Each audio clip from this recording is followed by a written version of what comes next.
J'invite maintenant le représentant de la République démocratique du Congo à prendre la parole. Il sera suivi par le représentant de la Bolivie, Monsieur Charles Nabey Mundele, du ministère des Affaires sociales, de l'Action humanitaire et de la solidarité nationale. Vous avez la parole. Merci, Monsieur le Président. Monsieur le Président, Excellences, Mesdames et Messieurs, distingués invités.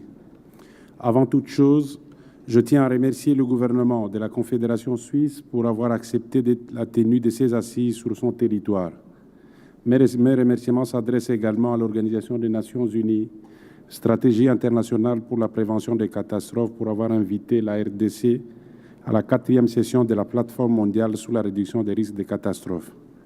À cet effet, je salue la présence des délégations venues de tous les coins du monde. Mesdames et Messieurs, chers participants, il y a lieu d'indiquer que l'exécution des recommandations du cadre d'action de Hyogo a connu des obstacles majeurs suite à la situation de conflit à répétition qui a connu mon pays ces dernières années. Toutefois, des avancées significatives ont été enregistrées en ce qui concerne l'intégration de principes édictés à Hyogo dans les différents documents de politique et de stratégie nationale, aussi bien sectoriels que du niveau pays, notamment l'élaboration du plan d'organisation des secours en cas de catastrophe en République démocratique du Congo, plan Orsec RDC, sous la coordination d'une commission nationale de réhabilitation des sinistrés en sigle CNRS, la mise en place d'un cadre national de concertation humanitaire permettant au gouvernement de maintenir un dialogue permanent avec l'équipe humanitaire pays et d'autres acteurs de la société civile sur tous les aspects concernant la problématique de catastrophe. Un groupe de travail technique sur la réduction des risques de catastrophes ayant comme mission de préparer la formalisation de la plateforme nationale de réduction des risques de catastrophes en RDC. Au plan d'action de résilience des conflits de la RDC est en cours d'élaboration.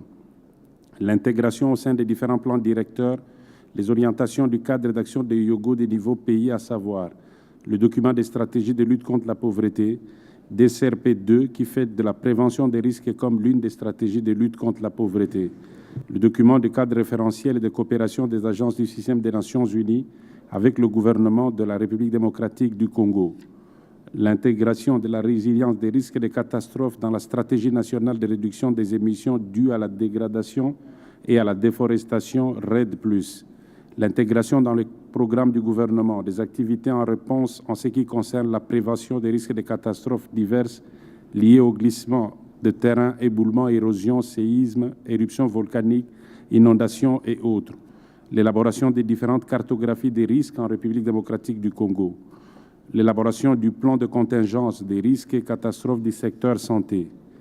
Mesdames et Messieurs, chers participants, au-delà de toutes ces avancées significatives, certes, et considérant les engagements auxquels mon pays a souscrit conformément au cadre d'action de Hyogo, les défis ci-après restent à relever. L'adaptation du mécanisme institutionnel en vigueur, en l'occurrence le Conseil de protection civile, au cadre d'action de Hyogo. En effet, la CPC n'a pris en compte que l'aspect réponse aux catastrophes. En revanche, le nouveau cadre en gestation intègre la dimension prévention et réduction des risques de catastrophes. La mise en place d'un plan d'action RRC d'ici 2015. L'accessibilité au financement nécessaire en vue de la mise en œuvre du plan d'action. L'implication des différentes parties prenantes à la mise en œuvre du plan d'action. Mesdames et Messieurs, chers participants, à l'aube du deadline fixé pour le cadre d'action de Hyogo, il est légitime de nous poser la question de savoir quel sera son format et de quoi sera composé son contenu. Il semble que l'approche jusqu'ici utilisée est monolithique, car le CAH met l'accent sur la prévention et la réduction des risques de catastrophes naturelles. En revanche, ce même cadre ne prend pas en compte les risques dus aux catastrophes anthropiques tels que les conflits sociaux, ethniques et armés qui pourtant occasionnent de morts, de viols, de violences sexuelles, des mines antipersonnelles et de destruction. Pour l'avenir, la RDC, mon pays, fort de son expérience de près de 20 ans de conflits armés et sociaux, propose une réforme post-Hyogo à 2 volets.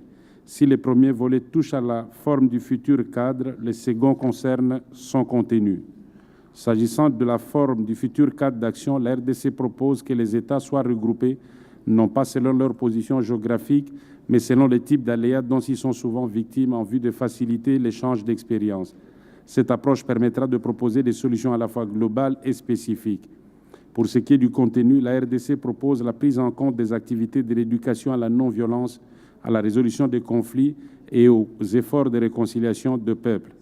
Un tel cadre conçu dans l'esprit de notre proposition permettrait à tous les pays du monde de participer à la résilience contre le conflit, car si l'objectif du cadre des Yogo est de diminuer les pertes en vies humaines, les conflits sociaux et armés présents dans quelques parties du monde déciment des millions d'âmes.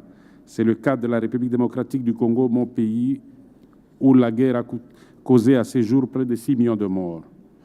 Dans ces schémas, la RDC souhaite que cette prévention tienne également compte des risques émergents, notamment ceux liés à l'exploitation minière, déguerpissement forcé des populations, les éboulements des terrains, la sécheresse, l'exploitation illégale de ressources naturelles, la mauvaise urbanisation, la réparation des terres cultivables et l'accès à l'eau potable, etc.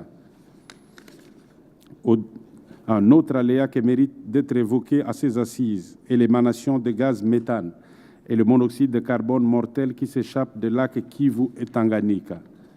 Mesdames, Messieurs, chers participants, pour terminer, j'affirme que le gouvernement de la République démocratique du Congo est réellement engagé dans le processus de prévention et de réduction des risques et des catastrophes comme l'une des priorités nationales, socle de tout développement socio-économique, et s'associe ainsi à tous les efforts de la communauté internationale à ces sujets.